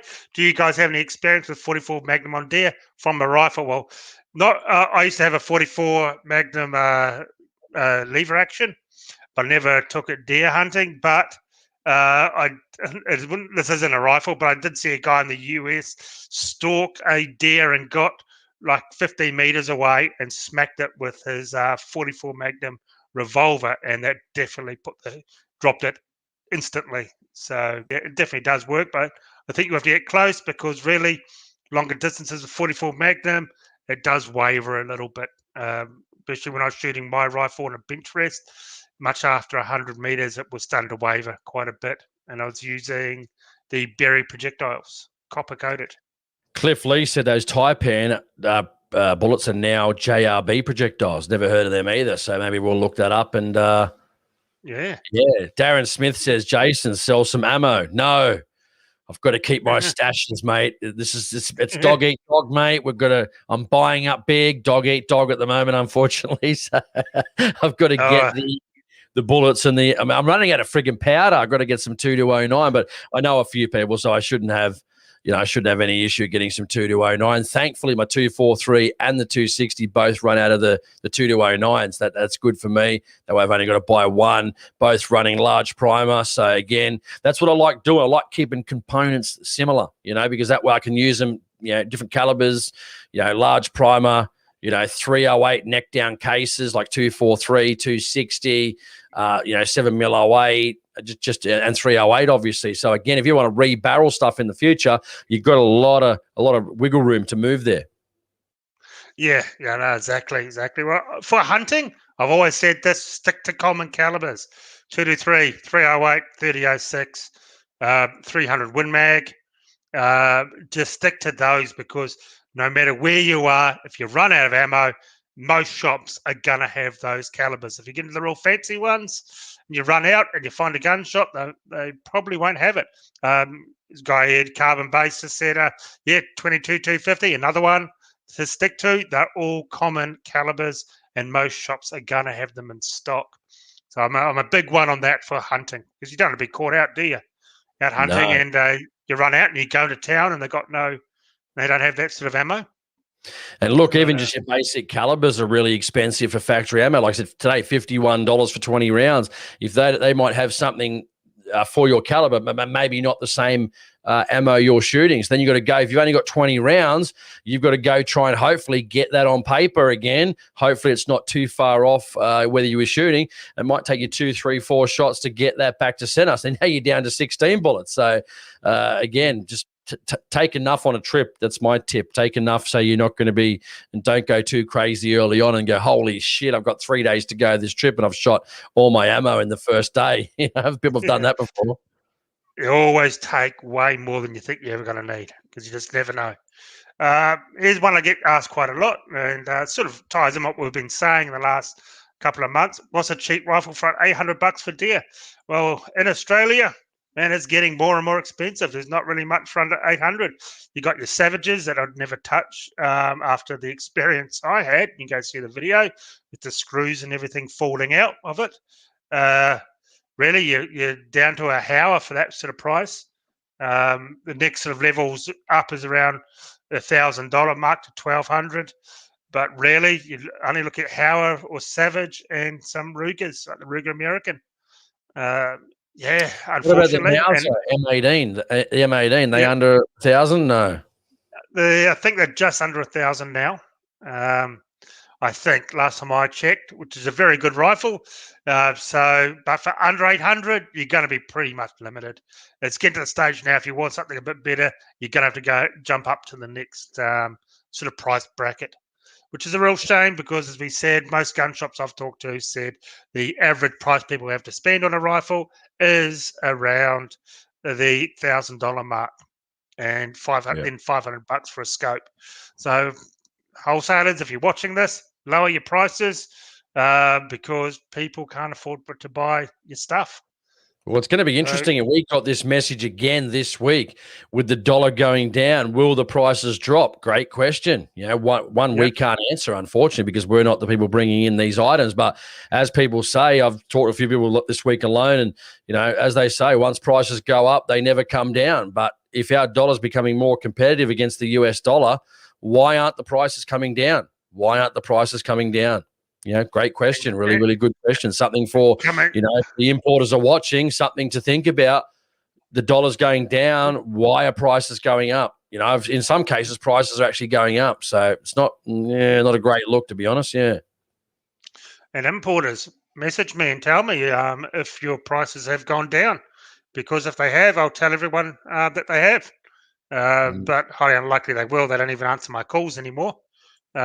So I don't think they will be. But if they have gone down, tell us. Tell us if you've lowered your prices, because that goes a long way with people. Interesting one here. This is a good one. Thomas Barnes. Hey, Thomas. 300 Win Mag, longest effective range for Samba. I mean, that's a difficult question. 1.5 Ks, I reckon.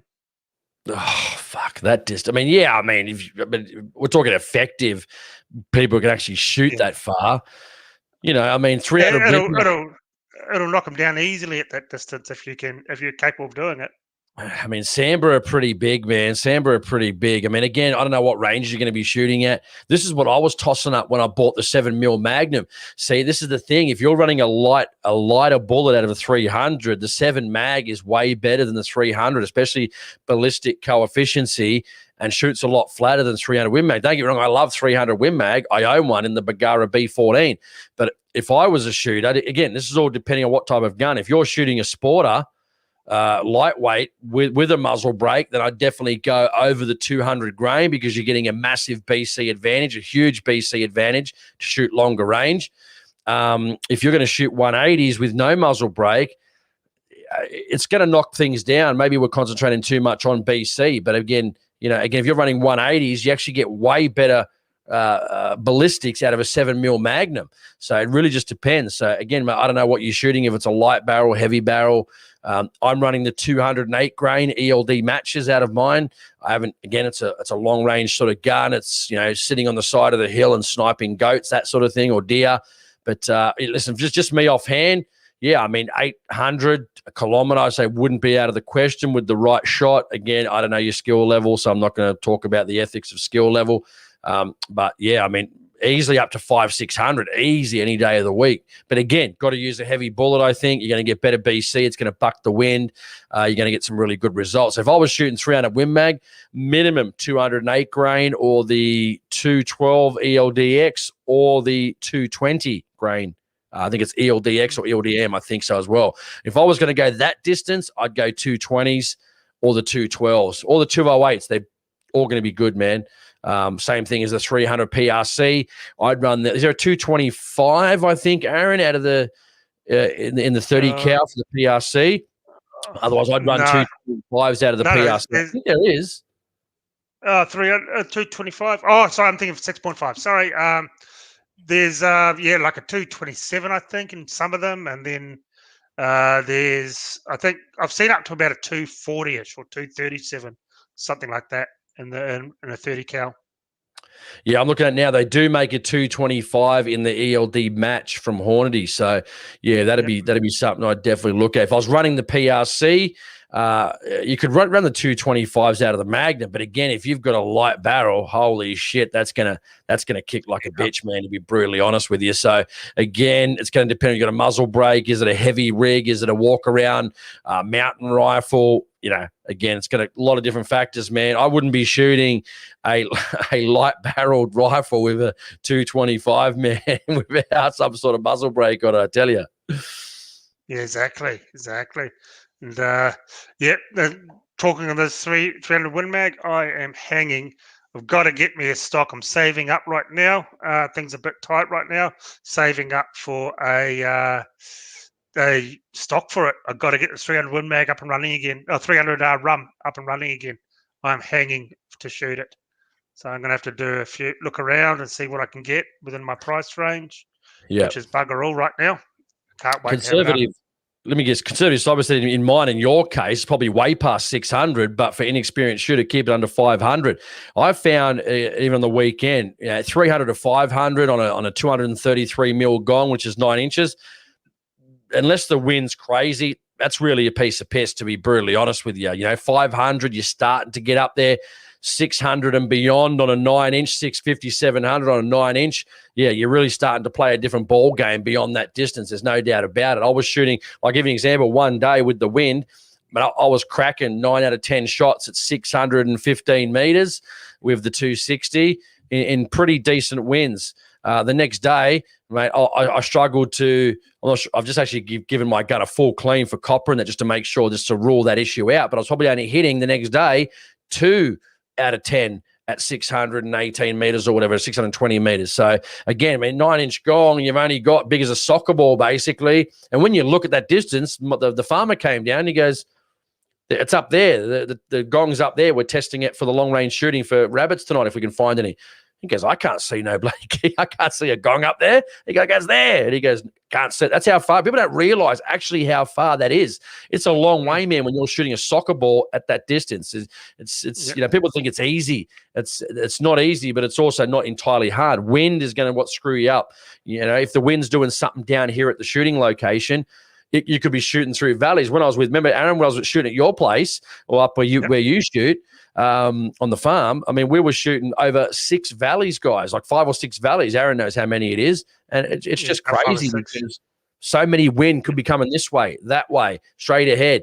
It's throwing that bullet around. It's very difficult to pick up those things. It only comes with experience. Yeah, and shooting down at a 2-degree angle, but anything under 2 degrees doesn't really affect the your windage. You can go off a flat a flat trajectory marking. So you 2 degrees, 3 degrees, it's going to be the same as shooting at 0 degrees, straight flat.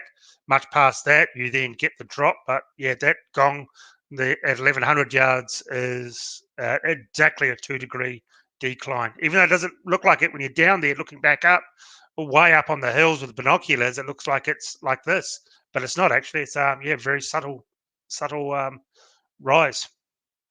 And Nick says you basically need to develop a load so that the energy at the distance you want is over 1,000 foot-pounds at the distance when it hits, obviously. And that's true too, but I'd say that'd be the minimum. You know, again, you guys, when we talk about this stuff, you got to stick within your ability. I wouldn't say start lobbing bullets at 800 meters a deer if you do not have any experience doing that.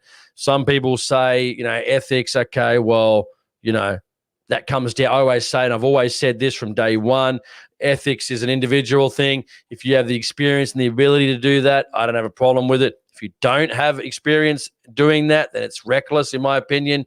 Stick within your ability. And if you don't have that ability, you can do courses, you can learn that, you can get good loads. That's just my opinion. Don't do it unless you've got some sort of experience doing it on targets on a regular basis. And I keep mine, I keep mine under I'd keep mine under about 600 because that's where I'm at right now with my 260. I think I feel good at that distance. I can hit that, easily that 9-inch target at that distance. And again, wind's going to come into play, a lot of things. That's where I'm comfortable at right now. I'm not comfortable beyond that with that caliber right now. Will that come in time? Maybe, but not right now and probably not any time in the near future, I don't think. Exactly.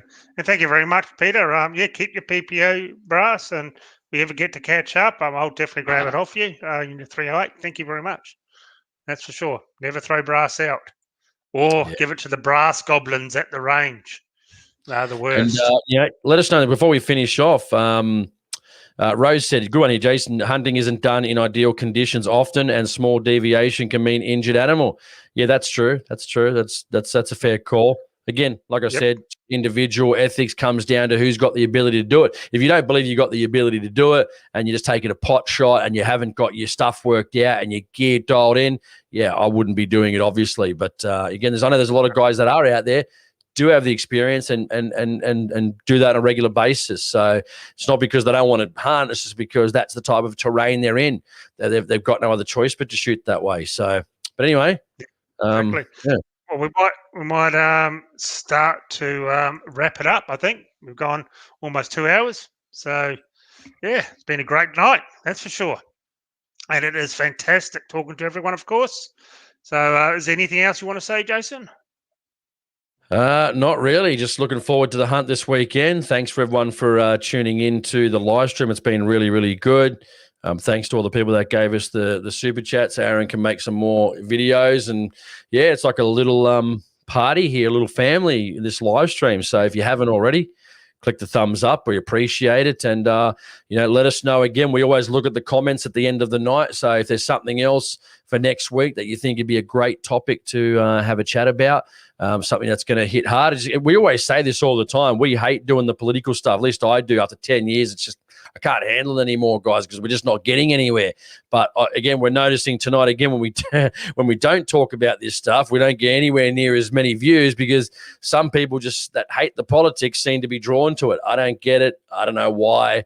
I hate talking about it these days. I just love to talk hunting and shooting, but unfortunately, that's what rates, guys. It's just the facts of the matter, unfortunately. So if you've got any tips, tricks, or what you want to talk about next week, any topics for us, let us know. We'd love to talk about those things. Exactly. And tonight's topic was from Matt Caterson, a Patreon tonight. So I always throw it out to my Patreon members. I like to get them involved. Any topics. So thank you very much, Matt. And of course, you can sign up to the Patreon as well and help Jason and me out. Jason's got one and I've got one. It's all down below. Of course, give this thumbs up, this video, and subscribe if you haven't. And double check that you have been still subscribed, because people are saying that YouTube has started unsubscribing people again. So, yeah, definitely have a very, I'm seeing some funny comments. They're going, good luck on the weekend. Jason's going to kill some Easter bunnies tomorrow. Well, that's a possibility. Yeah. I'm probably going to spend my weekend filming, guys. I mean, I'm driving 4.5 hours south, maybe almost 5 hours, just to have a good time. We didn't get to do it last year during COVID. Everyone just dying to get out there, regardless whether we get something or not. And knowing my luck, it'll be the most cinematic video you've ever seen, and I won't shoot shit and I won't see anything when I walk around with my mates. Although I do have one mate who has really good luck, and he's coming on this trip this time. So I'm probably going to hang out with him, because that bastard has more luck than you know, he should buy lottery tickets. He's got that much luck. So yeah, yep, exactly. And yeah, just have a fantastic Easter, guys, and a very safe Easter. And I'll be looking forward to hearing Jason's hunting stories next Wednesday to see what he got, maybe. And, nothing. and you guys, if you've been going out hunting and shooting this weekend, save your stories up and let us know all about them. It'd be fantastic. It's always good to hear what you guys have hunted and shot. And basically just have a great Easter and enjoy yourself with your friends and family. So we will talk to you next Wednesday. Good night. Yep. Stay safe on the roads, guys. See you next time. Definitely stay safe. See you later.